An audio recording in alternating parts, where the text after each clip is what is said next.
Hi, so my name is Kelly Cole. So for this open destination application, just introduced my database schema. So I had two main databases.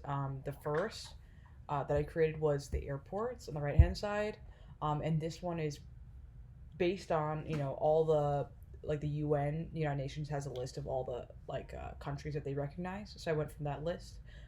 Within that list, there were a few that didn't have international airports that were operating. So I think I ended up with about 293 or 295 airports total, with each state in the U.S. having two. So pretty much I scraped online for like a list of all of the countries, and then the and I matched the countries to their airport codes and those kind of things in the capital.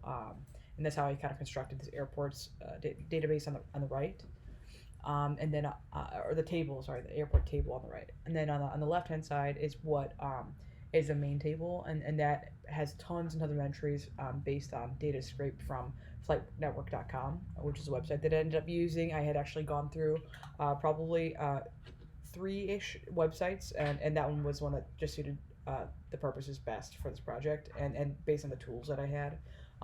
For this project, I did use like Selenium WebDriver to like control the web browser, um, and actually yes. So I guess for the Chrome driver, I use the singleton design pattern. This is a UML diagram of my project.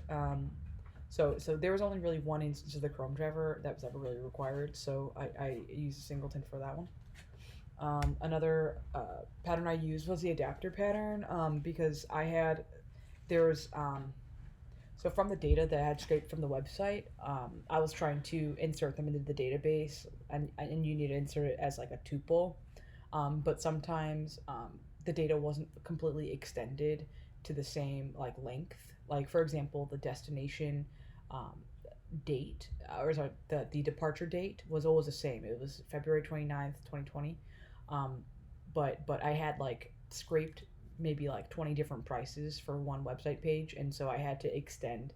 I had to match up the single departure date with like the length of 20. So pretty much I had an adapter, like a design pattern to kind of like bridge the gap between those. So I have that class called tuplify, or make a tuple out of it. So it would just convert lists, and it would match all the lengths and things and return that. So that's what I used for the adapter design pattern. Was the second design pattern I used.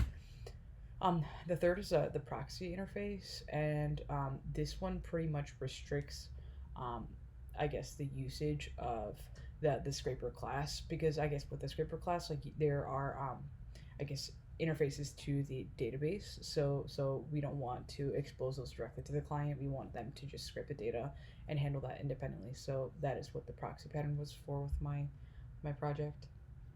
And so that's the end of this short presentation. But I did want to also mention some of the other technology that I used for this.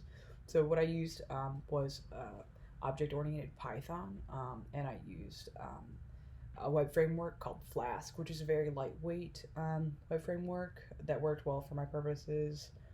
And I used an SQLite database, um, which comes in this nice little tool. There's like a DB browser for SQLite, so this is kind of like how I'd have everything and store all the data and things, for all the times and the links and whatnot. So I think this concludes my project presentation. Thank you.